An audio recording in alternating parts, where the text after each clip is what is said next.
തലച്ചോറിനെ പറ്റി നിങ്ങളെല്ലാവരും അറിയേണ്ട കുറച്ച് കാര്യങ്ങൾ ഞാനിപ്പോൾ പറഞ്ഞുതരാം. ഈ കാര്യങ്ങൾ നിങ്ങളിപ്പോൾ അറിയാൻ പോകുന്നത് നിങ്ങളുടെ തലച്ചോറ് ഉപയോഗിച്ചിട്ട് തന്നെയാണ്. ഇനി ഇത് അറിയേണ്ടതെന്നാണെങ്കിൽ അത് നിങ്ങൾ തീരുമാനിക്കുന്നത് നിങ്ങളുടെ തലച്ചോറ് കൊണ്ട് തന്നെയായിരിക്കും. ഈ വീഡിയോ നിങ്ങളിപ്പോൾ നിങ്ങളുടെ കണ്ണുകൾ കൊണ്ട് കാണുന്നു.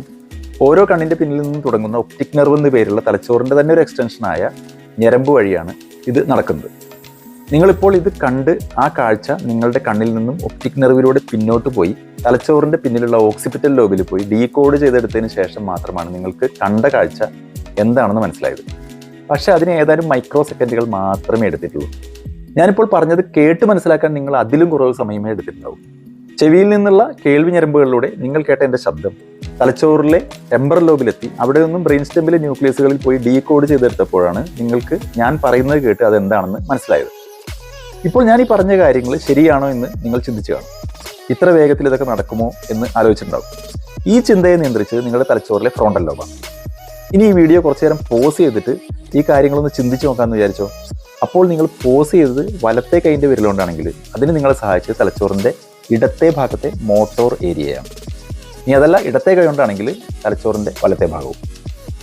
പോസ് ചെയ്യാനായി നിങ്ങൾ വലത്തെ കൈ ഉപയോഗിച്ച് മൊബൈലിൻ്റെ ആ മിനുസമുള്ള സ്ക്രീൻ തൊട്ട് മനസ്സിലാക്കിയത് നിങ്ങളുടെ ഇടത്തെ പരേറ്റൽ ലോബിൻ്റെ കളിയാണ്. ഇനി കുറച്ച് വസ്തുതകൾ കൂടി കേട്ടോളൂ.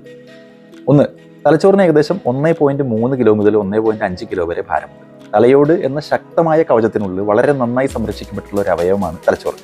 തലയോടിൻ്റെയും തലച്ചോറിൻ്റെ ഇടയിൽ 3 ലെയറുള്ള മെനിഞ്ചസ് എന്ന് പറയുന്ന ഒരു ആവരണമുണ്ട്.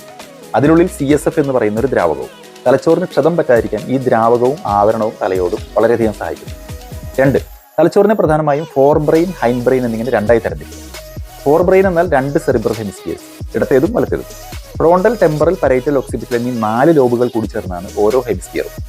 ഇനി ഹൈൻഡ് ബ്രെയിൻ എന്ന തലച്ചോറിന്റെ പിൻഭാഗം, അത് സെറിബെല്ലവും പോൺസും മെഡുല്ലയും കൂടി ചേർന്നിട്ടാണ് ഉണ്ടായിരിക്കുന്നത്. ഈ ഫോർ ബ്രെയിനും ഹൈൻഡ് ബ്രെയിനും ഇടയിൽ ഒരു മിഡ് ബ്രെയിൻ കൂടിയുണ്ട്. ഈ മിഡ് ബ്രെയിൻ, പോൺസ്, മെഡുല്ല എന്നീ ഭാഗങ്ങൾ കൂടി ചേർന്ന് ബ്രെയിൻ സ്റ്റെം എന്ന് പറയുന്നു.